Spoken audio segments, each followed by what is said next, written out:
Hello and welcome to In the Weeds. We're recording live from the Pickeyweedz Esoteric Occult Boutique, located just south of Clark Summit, Pennsylvania, in beautiful South Abington Township.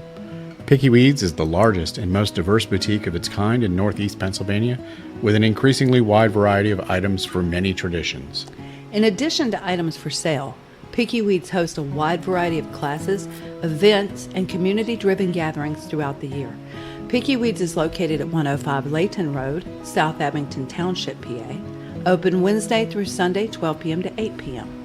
More information can be found at www.pickeyweedz.com. That's Pickeyweedz.com, or on our social media channels on Facebook, Instagram, TikTok, and YouTube. In the Weeds is the official podcast for Pickeyweedz, where we strive to bring the community together with topics of interest, guest speakers, and informative discussions to benefit the entire community. If you'd like to be a guest speaker, either live or remote call-in, please visit www.pickeyweedz.com. Scroll down to the bottom of the page, find In the Weeds podcast guest application, click it, copy and paste the text into an email with your contact information, and send it to us at pickeyweedz@gmail.com. Now let's get in the weeds. Well, goodness gracious, guys, welcome back. It is season 2, episode 3, and John and I are here to talk to you about some books today and some practices that you might want to incorporate into your own personal practice. How you doing this morning, John? I'm full of joy. Full of joy. Raging to go. First day of the week. Yeah, I've tripped over everything, knocked everything off. I'm good. I got it out of my system. Yeah, so the Wednesday is our Monday, so yeah. you can imagine. Monday. Bella's already fed up with us. Just screw you guys. I'm just laying on the floor. She's very annoyed at this point. So I think you bought out some Agrippa. Yeah, we've got a few books here, and one of the things that makes us a little bit different than a New Age store is some of the books that we carry. We import from around the world.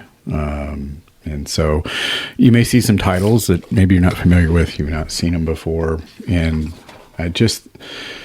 you may not recognize the value that's sitting on the shelf because you don't know what it's not your fault. You're just not anywhere else. So practitioners, you'll see a lot of books like these referenced in some of the books that you read, and some practitioners may be familiar with them. But we thought we'd just read some random excerpts out of some of the more higher end texts. It's not the ones that you'll find in BAM or corporate stores or most any other New Age or metaphysical store. Most of them are actually imports. Yeah, we bring them over from Germany and France and Wales and England, and it's one of the things that differentiates.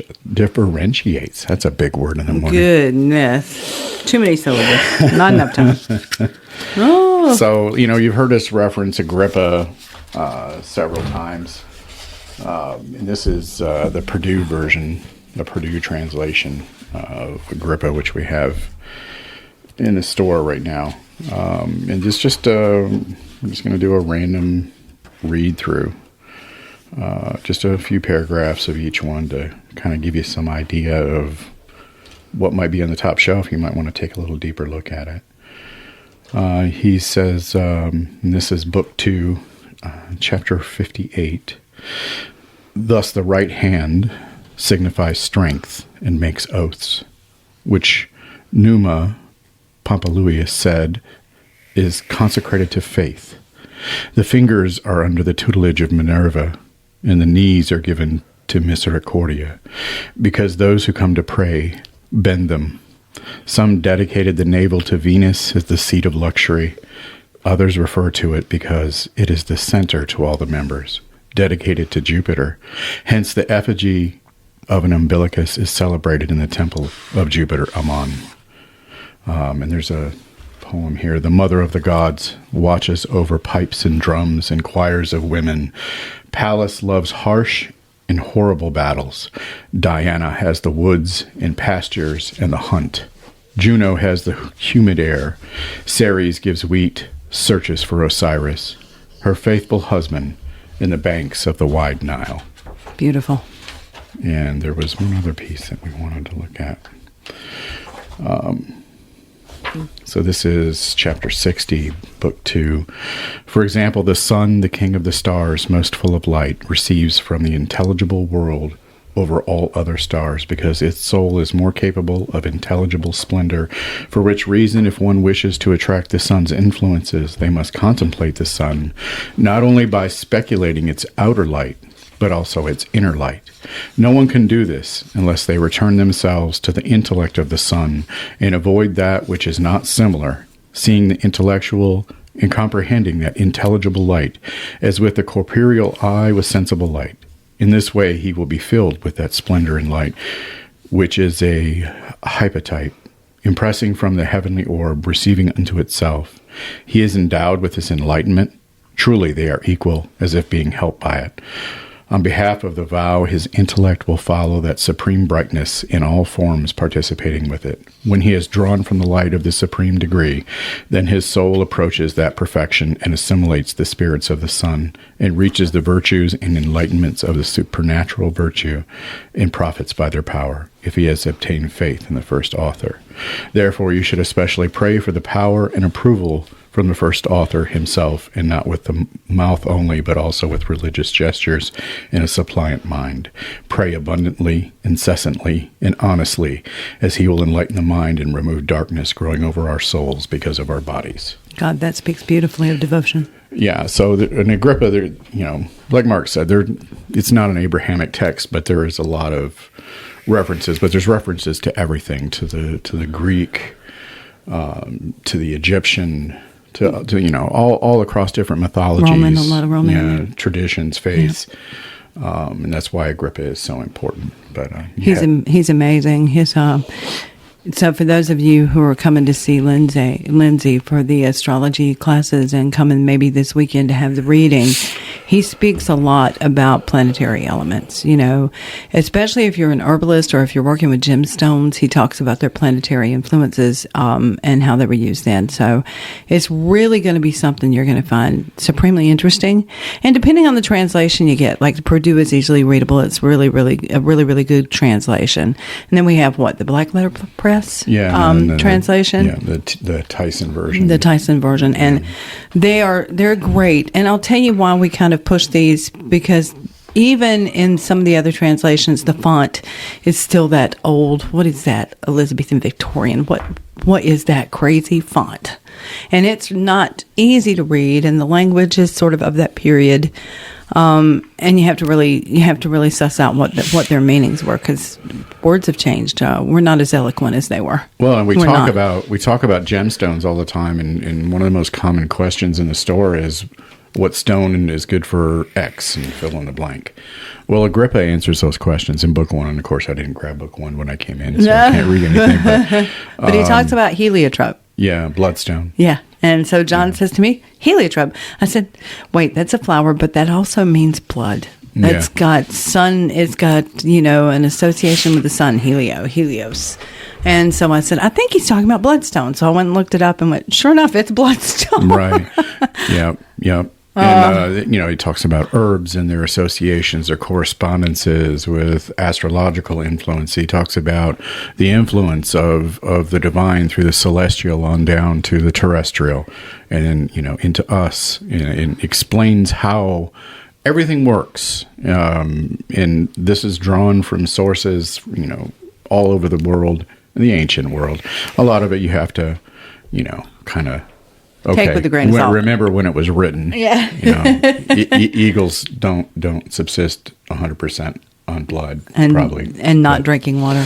But I kind of wonder when I'm looking at things like that, John, if that's an allegory. If it's allegorical. It's entirely possible. Yeah, and it's, and that speaks to me of the way the tribes were actually, they would partake Yeah. of the kill before it was given out and taken that part of the spirit of the animal. So I kind of wonder if it's allegorical too.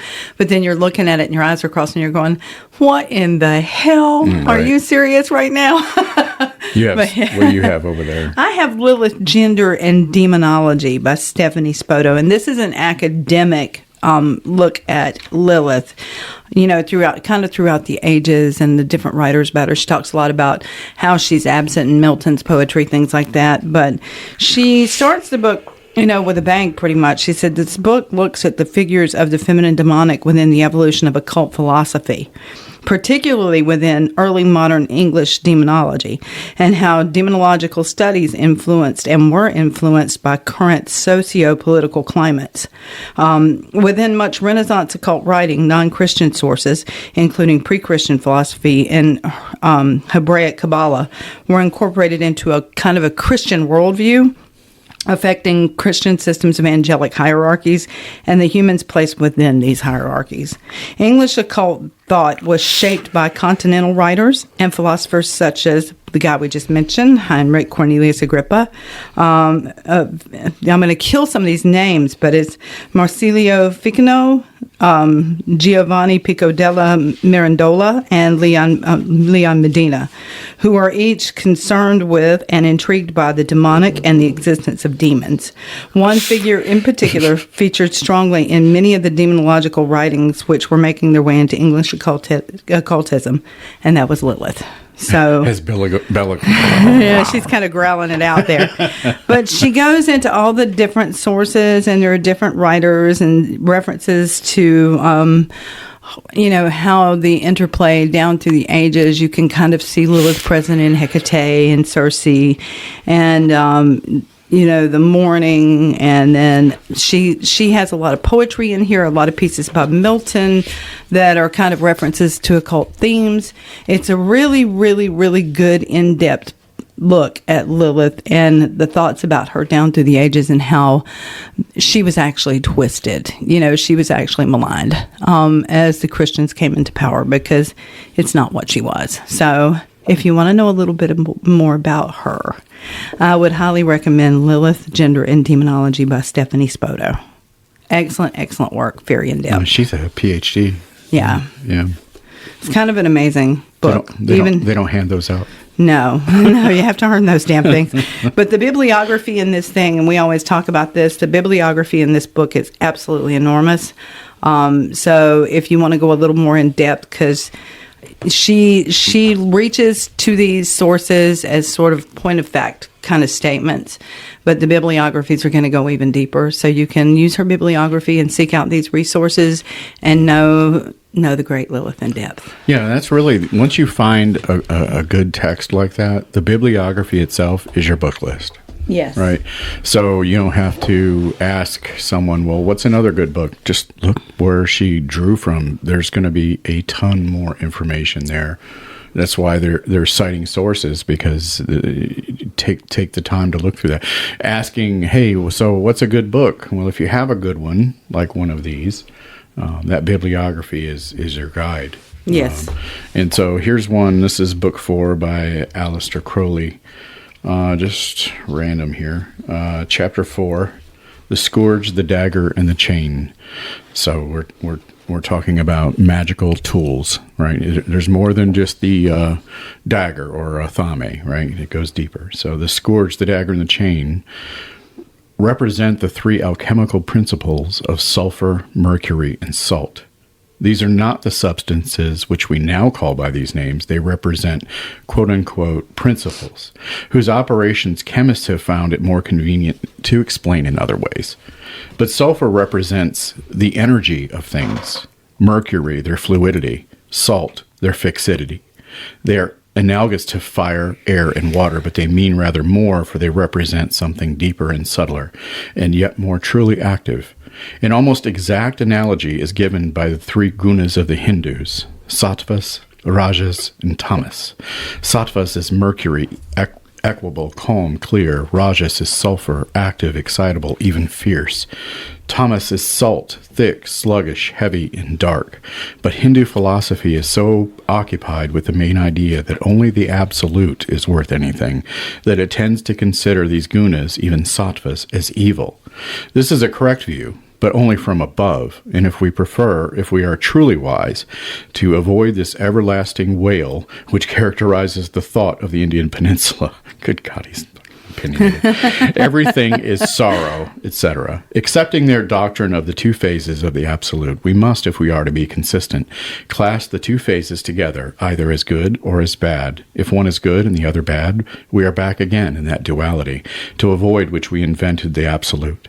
The Christian idea that sin was worthwhile because salvation was much more while, that redemption is so splendid that innocence was well lost, is more satisfactory.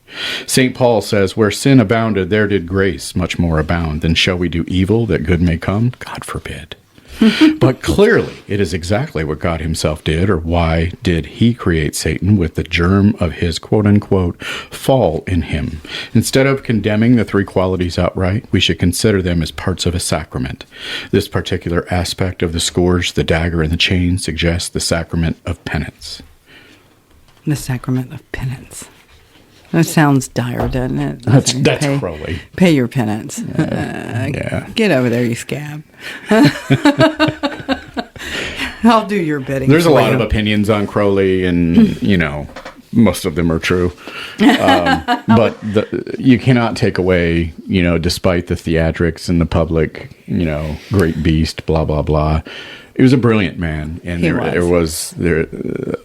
is incredibly interesting. Whether you choose to follow it or not, it's definitely worth studying, because there's a lot of value there, in my opinion. Not a Thelemite, but I've studied quite a bit of it. It is very interesting, and you should study things that, even if you don't practice them, it's just knowledge. Even if they offend you. Yeah, sure, absolutely. You should definitely study it if it offends you. Yep. Because that speaks to your trigger, and you need to address it. Yep. Yeah. Best way to broaden yourself. And Crowley, I think that he just played to their faults. Oh, yeah. They wanted him to be the great beast, so he said, okay, I'll give you what you want. I'm a great beast. This is my Scarlet Woman, and boo. He was sort of like Tombstone. I'm your Huckleberry. Yeah. He's an accomplished mountain climber. He was constantly, challenging himself, attempted rituals that, demand, the abramelin is ridiculous. Insane. But to dare, right? To know, to dare. To keep silent. To will. To will to keep silent. Keep silent. I keep forgetting to will. Don't forget that. It's kind of important. I have such a will. I'm kind of like Bella. I'm very hard-headed. So once I'm on it like a dog. We were ready to choke her. So she had Lyme's disease. Yeah. And how, we don't know, but we never found a tick on her. But she started getting real skin sensitive and was crying herself to sleep at night. So off to the vet we went, and was it Abington Veterinary Center? Yeah, they love them so much. Fantastic, amazing vet. The doc is just such an awesome guy that, he knew that she was really skin sensitive and didn't want to hurt her, cause her more pain. This man crawled under this Rottweiler like it was a Ford F-150. He laid on the floor of the exam room under her belly and checked her. Like all he needed was the mechanic's creeper, She was like, what the hell are you doing? But she's been on her doxycycline for about three and a half weeks. 3 weeks, yeah, around that. And so, then she's going to go protocol I did the protocol with the with some of the astragalus root in the beginning couple of weeks because that boosts the immune system so high. Yeah. So when this is all over, because she's fighting me tooth and nail about taking her meds, I have to make cookies with Japanese knotweed and Labrador tea. So I'm going to use the Labrador tea as my liquid, and the Japanese knotweed as part of my flour, and get the rest of her dosages in there for her. She's as hard-headed as her mama. Oh my God. Yeah, I'll treat everybody else, but I'll suffer. We were using hot dogs, which work great until you get a smart ass that figures out there's a tiny little pill hidden in that hot dog, and so she'll spit the pill out. Yes. And she'll eat around it. It will drive you crazy. Then throw the hot dog on the floor and growl at anybody if they try to pick it up, even though she won't eat it. She doesn't want you to have it. An asshole. It's my damn hot dog. So we had to resort to alchemy this morning. Yes. Mixed her pills crushed in dust it peanut up. butter with... Don't say it out loud. That dog understands English. Yes, she does. I'm not saying anything else. Oh, my God. Christ. But yeah, talking about willful. That kind of will is the kind of will you need to work magic. The kind of will we talked about on Annoy people the with it. last episode, with Tim. Yeah. The kind of will it takes to break a chemical dependency. That's the kind of will that you need to develop. And it takes time and practice. I'm telling you, I'm really excited about the next book here that I'm about to introduce. It's called Rod and Ring. Oh, that's a good one. For those of you who, like me, are ever enchanted by things Mesopotamian, the ideals, the mystical rites and rituals of summer. So... There's more than just Pazuzu? Yeah, God. I love him, though. I do.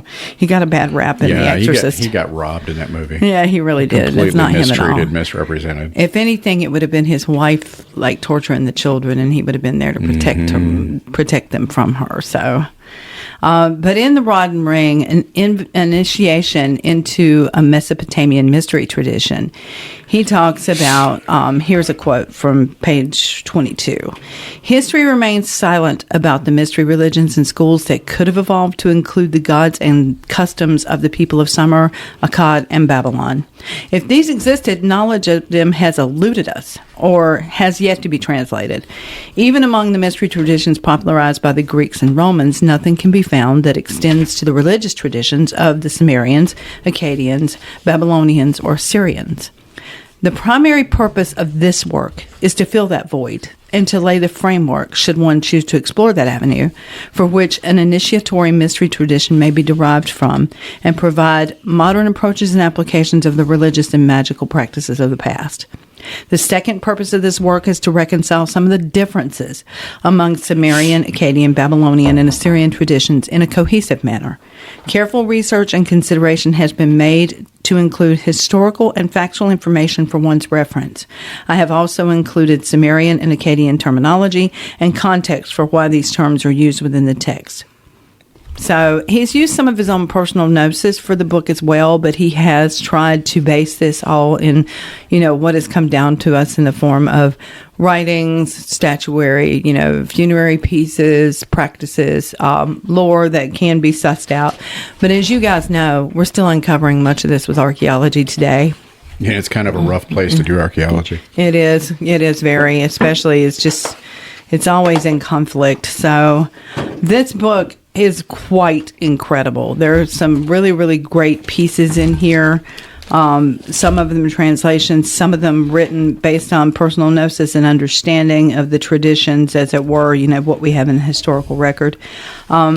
It's not a complete historical record. I don't think there are very many of those. I think about the closest we're going to get to one that's complete with historical tradition as far as the practices and the inner workings is probably going to be the Vedic text and stuff like that. But he goes into the cuneiform and he's talking about the symbols and what they mean, and how they are still kind of occult, because even though what looks like one symbol, I want to say the sun symbol, Shamash, is symbolized by a solar disc. It can relate to other things. So it's like a lot of languages. Like the English language is kind of a muddy language, as it were, and we'll have one word that'll mean 50 different things. And Yeah. Or we'll have 50 different words to describe one thing, whereas these languages are very succinct. And they can point to different scenarios, different situations. It can be an adjective, it can be a verb, it can be a noun, and all be one word. They were very succinct languages. They were, how do I put this? I think that they were, time was short. They didn't live as long as we did. They didn't have time to have all this flowery language and BS in their manner of speaking. They were very direct.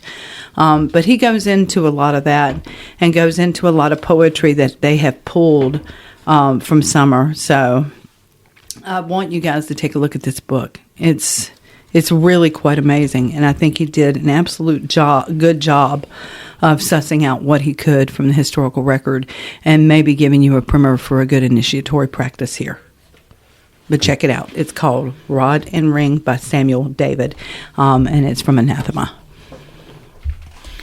So this one is another one of the overseas one. This is by William Butler Yeats on magic and the occult. Love this man. And so this book is a lot of prose, but the prose, has a lot of good information in it too, even if it's just inspirational. A lot of it goes much deeper than that. Yeats is, very much a practitioner, and I believe Golden Dawn. I think so. I think he was a Golden Dawn member. Pretty sure he was. Pretty influential. This one is, just random here. We're doing bibliomancy this morning. I just don't have a question. The Shadowy Waters, and this is from 1906. Dedication to Lady Gregory. Oh, Lady Gregory. I walked among the 7 woods of cool Shanwalla, where a willow-bordered pond gathers the wild duck from the winter dawn. Shady Kildortha, sunnier Kilnagno, where many hundred squirrels are as happy as though they had been hidden by green boughs, where old age cannot find them. And the Bella snores. Where hazel and ash and privet blind the paths, dim Parknakeg, I'm sure I'll be corrected on that, Irish, where the wild bees fling their sudden fragrances on the green air, dim Parknatarev, keep putting it in there. Where you read the passage. Enchanted eyes have seen immortal, mild, proud shadows walk, dim inchy wood that hides badger and fox and marten cat, and borders that old wood. Wise Biddy Early called the wicked wood. Yeah. 7 odors, 7 murmurs, 7 woods. I had not eyes like those enchanted eyes. Yet dreamed that beings happier than men moved round me in the shadows and at night. My dreams were cloven by voices and by fires and the images I have woven in this story. Of Forgael and Dectora and the empty waters moved round me in the voices and the fires, and more I may not write of, for they that cleave the waters of sleep can make a chattering tongue, heavy like stone, their wisdom being half silence. How shall I name you, immortal, mild, proud shadows? I only know that all we know comes from you, and that you come from Eden on flying feet. Is Eden far away, or do you hide from human thought as hares and mice and conies that run before the reaping hook and lie in the last ridge of the barley? Do our woods and winds and ponds cover more quiet woods, more shining winds, more star-glimmering ponds? Is Eden out of time and out of space? And do you gather about us when pale light, shining on water and fallen among leaves, and winds blowing from flowers, and whir of feathers, and the green quiet have uplifted the heart? I have made this poem for you, that men may read it before they read of Forgael and Dectora, as men in the old times, before the harps began, poured out wine for the high, invisible ones. Ooh, beautiful. And you can see we're totally unscripted here, because we're struggling with the language. Yeah, I was. It's okay, but, Bella. We're here for you. It's your world. We're just picking living in it. Excerpts at random for you guys. Some at random. This one, not so much. This is from The Magic of the Orphic Hymns, a new translation for the modern mystic by Tamara Lucid and Ronnie Pontiac. And so I wanted to start here because this is what struck me, is that even poor Orpheus had to go underground. So Orpheus went underground as Europe fought the long war between the Catholic Church and the Protestant nations. But we find him again as the Elizabethans begin their own cultural renaissance. Orpheus with his lute was the name of a popular Elizabethan song. Sir Francis Bacon, in his Of the Wisdom of the Ancients from 1609, wrote that Orpheus was the perfect symbol of philosophy. John Dee had Orpheus on his bookshelf, and he owned much of his own approach to ritual iambilicus. Shakespeare offered his own succinct version of the myth, emphasizing the magic of music, he said. Orpheus with his lute made trees, and the mountain tops that freeze bow themselves when he did sing to his music plants and flowers. Even sprung, ever sprung as sun and showers, there had made a lasting spring. Everything that heard him play, even the billows of the sea, hung their heads and then lay by, and sweet music is such art, killing care and grief of heart, fall asleep or hearing die. Oh, I love it. Isn't that beautiful? In Henry VIII, Shakespeare includes not a hymn of Orpheus, but a hymn to Orpheus. He mentions Orpheus in 3 other plays: Merchant of Venice, Rape of Lucretia, and Two Gentlemen of Verona. And at the wedding of Frederick V, Elector Palatine, figurehead of the Protestant Union, and Princess Elizabeth, the daughter of King James, Love's Labor Lost. And many other plays were performed by Shakespeare's own company. The King's Men. The entertainment also included a ballet, a ballet about Orpheus, criticized as, poor guy, none of us can get away with anything, but they criticized it as several hours too long. Even poor Shakespeare. You people are rough, okay? People are just hard on the artists. They really are. Oh, my God. Always somebody gets some whiny shit. Shut the fuck up. Oh, I found that really, really funny. So I just wanted to say something about that. But the loving but ill-fated marriage of Elizabeth and Frederick, and their ill-advised acceptance of the invitation to become king and queen of Bohemia, briefly provided a hothouse-like environment for the development of Rosicrucianism and European metaphysical religion. In one of the pageants staged in the Palatine for Elizabeth's delight, Orpheus actually rode a unicorn. So that book is really, really interesting. I've pulled a couple of the poems from this book off for the board because, we do the daily message board out in the front hallway. Some of these are just so freaking perfect. Like there's hymns to Athena. It's Hecate, terrifying Hecate of the crossroads, friend of the dead, saffron-shrouded ghost seen by barking dogs. These are some of the poems in here. They're excellent. Queen of the blackest night, torch held high. You walk beside Demeter, searching for Persephone. You work from afar, weaving spells of water, earth, sky. You catch every eye in fatal trance. Each night, drawn by bulls of mist, you shine light across the sky. Filled with your fire, stags rattle antlers. Mother of sorcery and witchcraft, of spells and superstitions, you are the black puppy and the black she-lamb. We offer you eggs and red fish. Love it. Do too. It's amazing. It's a great book. Let's see. This last one is The History of Magic by Eliphas Levi. Love him. Or Levi, as some people like to call him. Mm-hmm. Let's see. We're just going to do random chapter 6. Let's see. Random. Good luck. Yeah. $5 words in a nickel sentence. The astral light is the living soul of the earth, a material and fatal soul controlled in its productions and movements by the eternal laws of equilibrium. This light, which environs and permeates all bodies, can also suspend their weight and make them revolve about a powerfully absorbent center. Phenomena which have been so far insufficiently examined, though they are being reproduced in our own days, prove the truth of this theory. To the same natural law must be ascribed those magical whirlpools in the center of which enchanters located themselves. It explains the fascination exercised on birds by certain reptiles, and on sensitive natures by others which are negative and absorbent. Mediums are generally diseased creatures in whom the void opens and who thus attract the light, as abysses draw the water of whirlpools. Ouch. The heaviest bodies can then be lifted like straws and are carried away by the current. Such negative and unbalanced natures, whose fluidic bodies are formless, can project their force of attraction, delineating by this means supplementary and fantastic members in the air. When the celebrated medium Home makes hands without bodies appear in his vicinity, his own hands are dead and frozen. It may be said that mediums are phenomenal beings in whom death struggles visibly against life.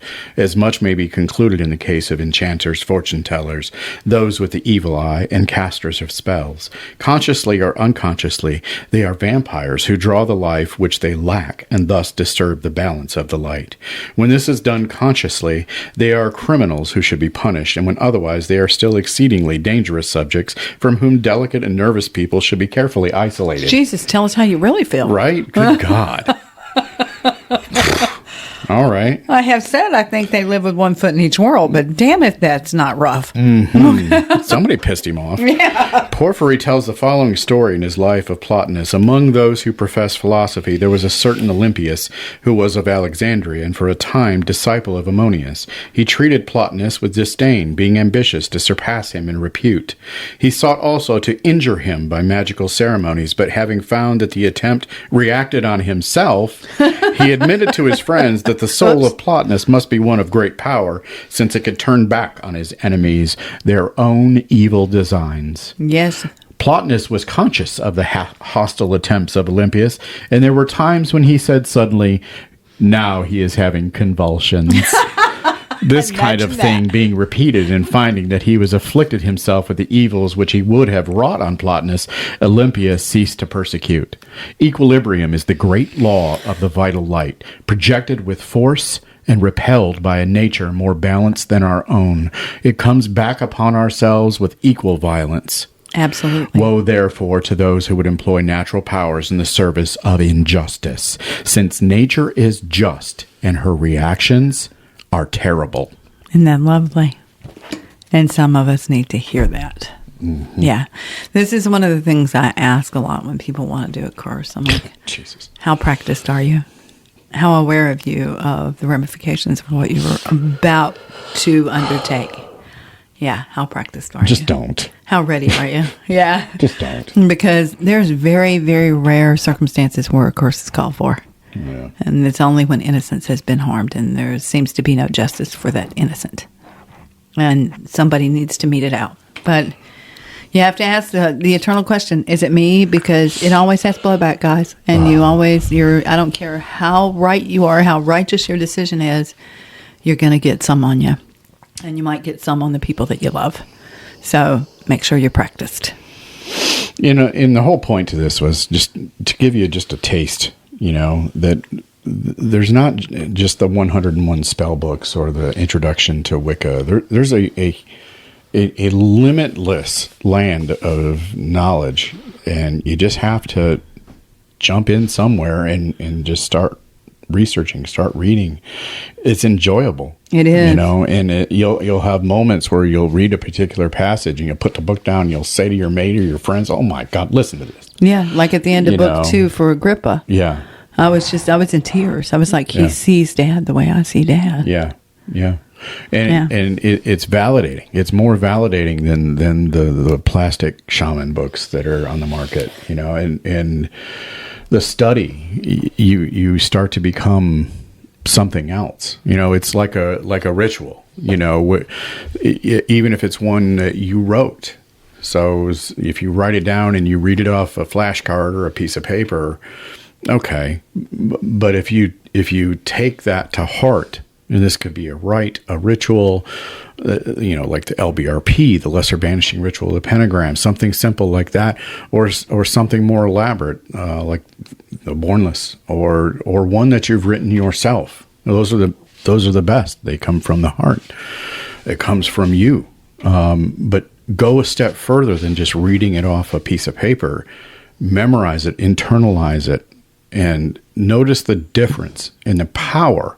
And not just once, but every time that you read it or do it, perform it, it takes on a life of its own. Yes, and it becomes stronger and stronger and stronger. And you'll start to feel something a little indescribable. It becomes a part of you. Like the LBRP, when I was learning it, was just reading the words, getting the pronunciations accurate, doing those things. But then later, as you incorporate it, you feel an inspiration mid-ritual, and you just let it fly. I felt the center of my palms vibrating. Yes. especially at the Kabbalistic cross part. You literally, like, somebody is got a big bass speaker focused pinpoint in the middle of my palm. I can feel the vibration. Like some of the rituals we had, the Samhain ritual, where it was an auditory thing. I don't know what to call it, phenomena. Yeah, there was where a few. the words were being said at the top of the mountain, at the fire, in darkness. The only light being the bonfire.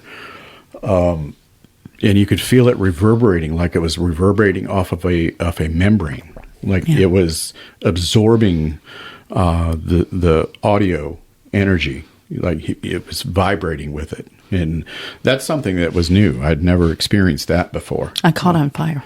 Yeah, I'm on fire. A candle blew up. I know, you're doing great. Yeah. Oh my God. No, really, motherfucker, I'm on fire. Move.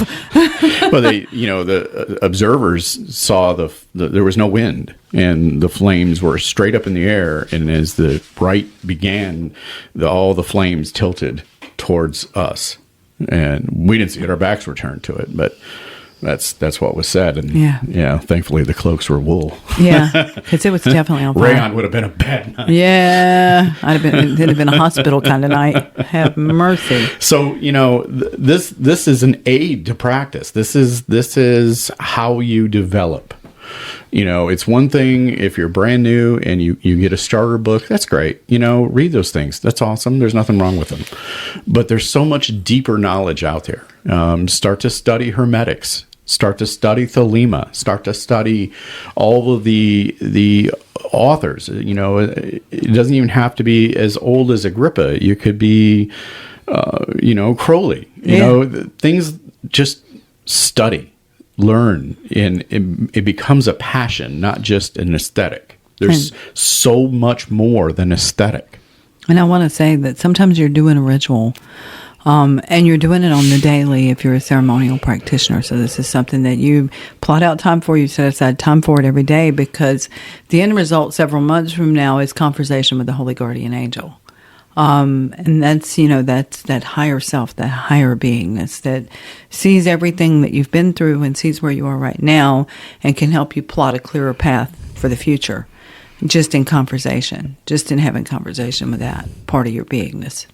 Yeah, and then there's philosophy. Philosophy is a fantastic partner with learning the esoteric. I like Nietzsche, sorry. Yeah, I really do like Nietzsche. I giggle at him constantly. He's an angry man, but, it's a lot of it's well-deserved. They had it coming. Yeah. Read the philosophy, read the cultural traditions, read up on yoga, read up on the practices, because thankfully Sanskrit, this stuff was documented. So you don't have to worry so much.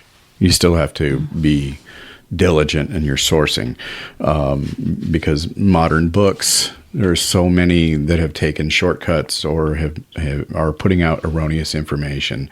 Just to sell. Especially true with Irish tradition. Oh my God! It's been so Native American. Tradition. Indigenous, any kind of indigenous cultural. There's so much appropriation and there's so much bullshit that you really need to find the source of those things and find other practitioners. Like Mark had mentioned.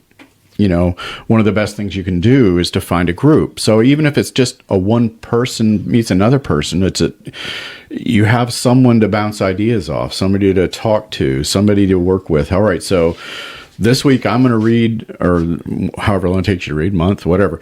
I'm going to read up on Crowley. And then, okay, so if you're going to do that, I'm going to read Eliphas Levi. And then at the end of the period, we'll swap. And then I'll read it. And then we'll compare notes and we'll have a conversation. And you're educating yourself. Yes. And you're developing more. And I know this sounds great. And people are like, yeah, that's a great idea. And they never do it. Yeah. You have to do it. You have to do the work. And if it's boring, you incorporate some of the practices in these books. Or if it's boring, you switch subjects. Yeah. Maybe that's not the subject. There's no set rules. It's just getting out there and curling up with a book. At the end of the day, even before you go to sleep, even if you only read a chapter, you're developing yourself, and you're developing your knowledge base from which to draw on. The best rituals are inspired like that. Yes, you they are. read something that inspired you, and you want to do a rite, or you want to do a dedication, or you just want to have a conversation with your ancestors or with the deity. These books have so much knowledge in the pages, and to just walk by them because this one has a fairy on the cover is really doing yourself a disservice. It is. You're letting your practice down too, and your ancestors, because you're standing on their backs, and you are the manifestation of their highest will. And you need to try to carry that forward. And one of the things I wanted to say, if you really want to know about a cultural tradition, and there's still living beings in that cultural tradition, go talk to them. And don't go talk to them with the, I want to learn about your magic. No. That's not how this works. Go talk to them conversationally about their history and then their practices, and actually really go at it with sort of a scholarly mindset that you honestly want to know them, what they think, how they feel about certain things, and how they do things and why they did them. And you'll be amazed if you go at them from that point of view, how willing they will be to talk to you. There's a whole series that was done by Sarah P. Duke Gardens in North Carolina of native practitioners, and the way that they use sweetgrass, sage, the sacred herbs and plants, what the sisters were. I won't say anymore, but there's like 3 sisters. What the sisters were, how the animals got their names. It's an amazing series, and it's on Sarah P. Duke Gardens' website from North Carolina. And there are natives of several traditions speaking in that platform, in those recordings, about their practices. It's not just one tribe. So, and I think that's one of the things we really want to see here at the Weeds is practitioners coming together and comparing notes. No, Yes. there's a lot of closed practices, and that's fine. Maybe there's something in general that you could help somebody with. If you're an experienced practitioner and someone asks you a question, you don't have to break vows. That's understandable. Some things are a closed practice. That's just the way they are. They're familial, they're traditional, and we need that tradition. It's important, and some things need to be earned, and that's the way it should be. Yes, it is. But that doesn't mean you can't give them some general advice or where to start to look, or a little general overview. You don't have to go into specifics on your particular practice and how you do A, B, C, D, whatever, but give them a taste. Or give them an answer as to why it's closed. The idea is to keep it alive. Yeah. We keep things alive By talking about it, by bringing it out and having conversations and meeting new people. One of the primary reasons we even started Pickeyweedz wasn't to sell candles. It was to bring the community together. And granted, we've got some issues in the community, like all communities do. Every community, no matter what the subject matter is, has problem people, and we weed those out. Those aren't the people we're concerned with. We're concerned with the people that have truly something to offer, and you have a lot of learned people in NEPA.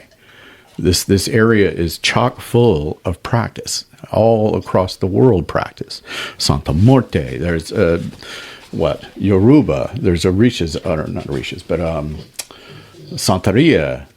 All of that has representation. People who practice with a Greek pantheon, people who practice with an Irish pantheon, people who practice with an indigenous pantheon, and some people who mix it all together and they're eclectic.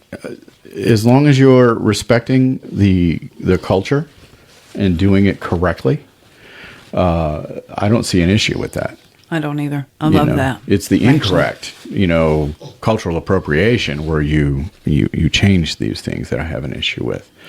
But as long as you are doing your homework correctly, cool. Meet someone else. If someone, is in the store and, maybe you wanted to know more about Santa Morte. Oh, and I heard that, she practices Santa Morte. Well, maybe have a conversation, introduce yourself. Yeah. This is how we do it. This is how we learn. Yeah. Yeah. what do the Christians call it? Fellowship. Fellowship. But that's a good thing. Yeah. You know, and in their practice, that's great. That's how you talk. They talk about their deity. They talk about their belief systems, and maybe you have a different opinion, and then you can explain where you get that opinion from. It's called a conversation. Yeah.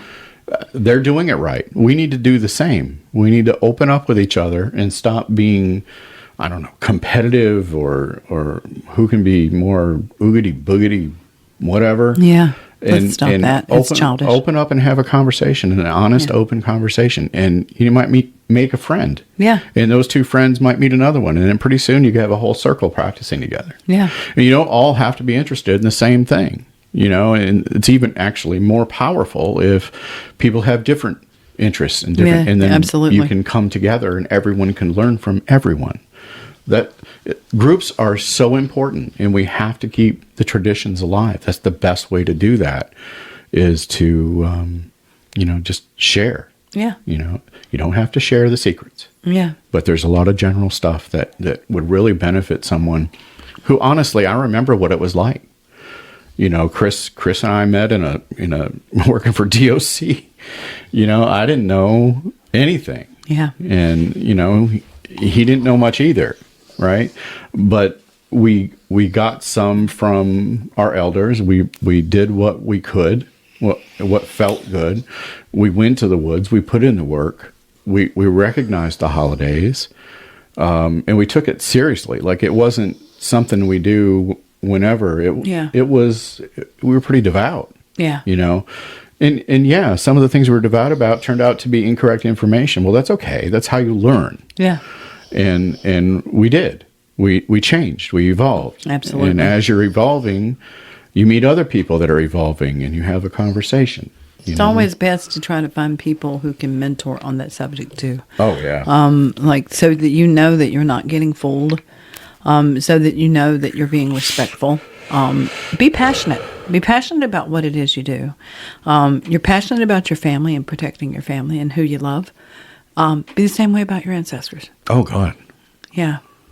Yeah, it's important. You know, I mean, we know people that do daily devotionals. Oh my God. And that's amazing. I'm one of those. Yeah, we both are. We both do daily devotionals, and it's as simple as taking time out of your day and remembering. Yeah. You know, remember your ancestors. Remember your loved ones that have crossed. Remember if you do have a pantheon, remember the gods, the goddesses. Yeah, their stories. If you're a Christian, you do that. Yeah. You know, and there's nothing wrong with that.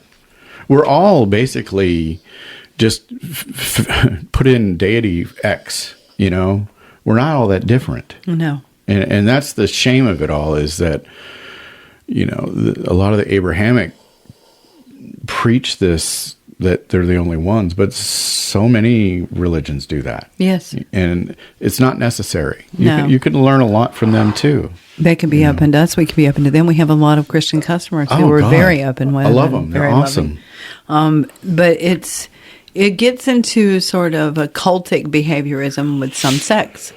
And that's what you have to be kind of careful of, because once you've gone insular like that with a cult, you're not going to learn anything. Oh, you've closed yourself off, and, Yeah. and that's just it's detrimental Yeah. to growth.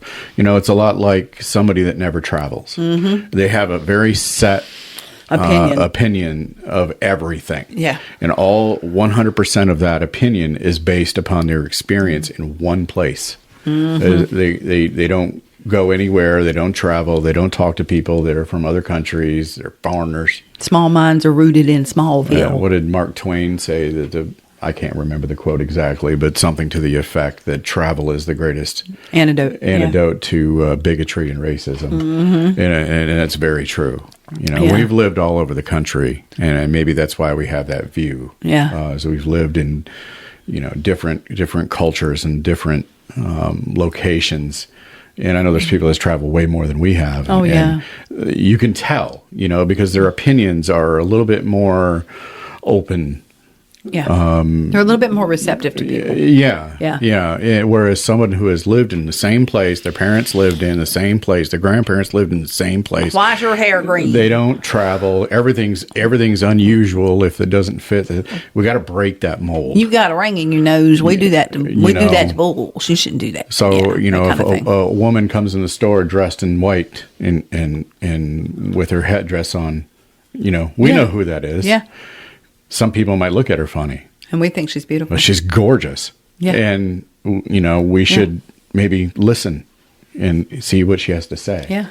That different perspective, that cultural tradition is gorgeous. It's beautiful. Yeah, it is. And someone who has lived in the same place the whole time may or may not have that opinion that, what's all that? What's all dressed in white? Well, if they listen Why do we to go Southern accent when we do that? I know. Well, because we're so used to it from down there. But the funny thing about it is most of the time they'll walk in, and if their head is covered, they'll immediately assume they're a terrorist. Yeah. Oh, yeah. One of the best and most loving conversations I had was a woman in a full hijab. Yeah, and I'm like, that was... No, it wasn't it was a burqa. Yeah, well, she had a burqa and a hijab. Yeah. But it's amazing. We held hands, we talked, we laughed. We had a good time. Part of you, from a Western perspective, is mad because why are you subjugating yourself, for this? But that's our belief system. Yeah. Who are we to judge? Yeah. And she was the sweetest lady. Just as absolutely loving and... Oh, God, yeah. Yeah. Yeah, sweet lady. And that has happened to me in the South. I was in a store there. It was actually a candle store with my mom, and a lady walked in a full burqa, and the little girl she was with had her head covered. And those women treated her like... Oh, it pisses me off. Oh, it made me so mad. Treat them like shit. And I went right up to her and helped her, and was like commenting on the little girl's Mickey Mouse ears on top of her outfit. It was the most adorable thing. And I made friends with her and helped her out, and they were looking at me like I was shit on a shingle. Yeah, because you don't fit their norm. And so I turned around on, this is back when I was a lot mouthier, and I went, "What? Bring it, meat!" Yeah, there was a time when I had to grab Tay by the britches and haul her ass back in the car because she was going to go to somebody's ass. I chased the guy through the parking lot. She is way calmer now.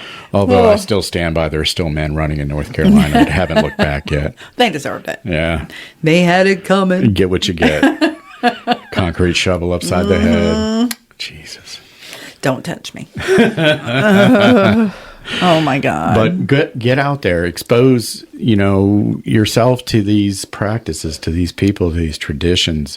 You don't pass judgment. That's not the point. No. And life is much easier when you're more loving and you're more open. And you'll find your judgment is a little altered after you get to know them, and you have that internal realization that, oh my God, they're really smart. Yeah. Oh my God, they're really cool. Or, oh my God, I was such an asshole. God, why did I think that? Why did I think like that? What? I mean, because I grew up in a tiny ass little town in Michigan, and I'm sure everyone experienced something similar if you come from a small town. But everybody thought they were fucking awesome. They were fucking badass. Yes, good about badass. I'm the best football player in the world, dude. There's 90 people in our graduating class. Yes. Maybe sit down. Somebody out in the world is bigger, better, and meaner than you. Trust me. And there's people that have lived in that town their whole life. They still live in that town. Their parents lived in that town. Their grandparents lived in that town. The farthest they go is Flint. That's like, woo, metropolis. We went to the big city, y'all. Yeah, so I watched the crack houses burn. Don't drink the water. But I don't know. It made you strong. Nothing can kill you. I can't be killed by conventional weapons. It's that good Flint water. And yeah, you got lead in your veins, Johnny. I glow in the dark. We don't even need night lights. But that was from our time at the nuke plant. But you had to get out of that small town mentality. Yeah, you really do. What is the chairman of the board called? Those little town blues. Those little town blues. That's what he's talking about. Yeah. He got to the city and they're fading away. Yes. My first experience in New York was eye-opening. Yeah, I loved it. The cultural diversity, the craziness. Nobody bats an eyelash because it's like whatever. But if that same person in the Stars and Stripes Speedo was walking through Millington, Michigan, he might get some looks. He might. He might get chased by a raised up truck. Yeah. Was that the Naked Cowboy or whatever was singing? Yeah. But you don't have that in rural Michigan. No. And depending on the time of the year, it might not be a good idea. I love those places where you can just be yourself. But New York's like that. And you know, you're hungry for Thai food at 3 a.m. Some places open. Yeah, Las Vegas was like that. You know. I thought I would hate it. I loved it. And it's that city culture. And is city culture perfect? No. No. There's some issues. There's some plus sides to living in Millington. Yeah. You know. It's quiet. You can leave your door unlocked. You know, nobody cares. Yeah. Nobody's got anything and either. it's the small town where they kind of dote on each other. You know, at the same time they talk shit about each other and stir drama. That's just small town politics. Yeah, but you have to expand your horizons is the point. I do miss the feeling of community where you knew everybody and everybody knew you, and you had to get along, because if you didn't get along, you might need them on the farm next week. And guess who's not going to help your ass because you were a dick? Yeah. Yeah. So you had to learn how to get along in those small insular communities. And they would say things that you didn't agree with, and you would suss it out between the two of you and get back to business the next day, because you had to. You had to rely on each other. And I think as a broader world community, we need to remember that. People are always going to say something that's going to piss you off, or it's going to irk you, or it's going to trigger you. And you have to decide if you need them or not, because we all need each other, and honestly. If it triggers you or pisses you off, maybe you need to take a little introspective look as to why. Yeah, why does that bother you? Maybe you have a narrow worldview. Yeah. Maybe you're looking at things from a very narrow perspective, and maybe, and that's something that I learned, because I used to get like, okay, well, fuck you. Yeah, you did. It was funny. You know, now it's a little different. You know, it's like, okay, why is that triggering me? Yeah. And you take a little look at yourself. You know, maybe I'm not as traveled as I thought I was. Yeah. You know, and maybe pick up a book and read, or maybe, grab the family and go somewhere. Yeah. You know, immerse yourself in the culture, and don't try to change that culture to fit your perspective, but just immerse yourself in it. Yeah. Enjoy it. It's different. It's out of your comfort zone. It's out of your area, and these people talk differently. I was like, when I moved to the South, I was like, what the fuck? It was like another planet. The food was good, but I couldn't understand anybody for like the first month. I'm like, what the hell did he say? What y'all doing? And we all talk like auctioneers. Yeah. Jesus. And then everything is slow. They talk slow. When now they his do southern things slips out slow. from time to time. It's hilarious. In 20 years down there, I was slow. I didn't go down and try to change them into Michiganders. No. Went down there, I'm like, all right, I guess I'm a Tar Heel now. I'm going to figure out how to do this shit and not be a fake ass. Yep. So I worked at a brickyard. Doesn't get any more real than that. No. Coming home looking like a coal miner with grease and dirt and the brick. Whites in my eyes showing. Oh my God, red dust on everything. And it was hard work. It's manual labor, Red clay stains everything it touches too. It's crazy. To go from working DOC, whereas, even though it could be a nasty environment, most of the time it wasn't. Yeah. Well, you get a little blood on you once in a while. It's all right. To go to work at the brickyard, which was, just nothing but dirt and hot and miserable, ball-besting work. And dangerous machinery. And an electrical room that hadn't been updated since 1918. It looked like a museum. I'm like, safety? Shit. Yeah, exactly. And so some of the things that you see in these places, don't get enmeshed and admired in them. Just see them. Just see them and let it be a passing fancy. And I think that's the problem, is that we get in the mindset of the people that we surround ourselves with. And we're stuck. In our comfort zone. Don't ever be stuck. Keep finding new avenues, new people, new ways of thinking, new personalities to engage with, and broaden your horizons so that you're ready for anything that comes. And I think that's part of the problem, and why we all get so knocked down by things that happen on the world scene, because we are so insular and we are so closed-minded. I've been there. I was one of those people. Oh yeah. We both were. And so you have to grow. Open up. Open up. To know, to dare. To will. To keep silent. Thanks for listening, guys. Have a great day. Love you. So we hope you enjoyed this episode of In the Weeds, and we hope you didn't have to pick too much pucker brush off your cloak after visiting with us here. If you liked the episode, Please follow, subscribe, and share. And if you're really kind, leave a positive review.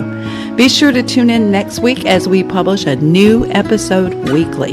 If you're in the area, stop by the store and see us. Thanks so much for listening, and have a great day.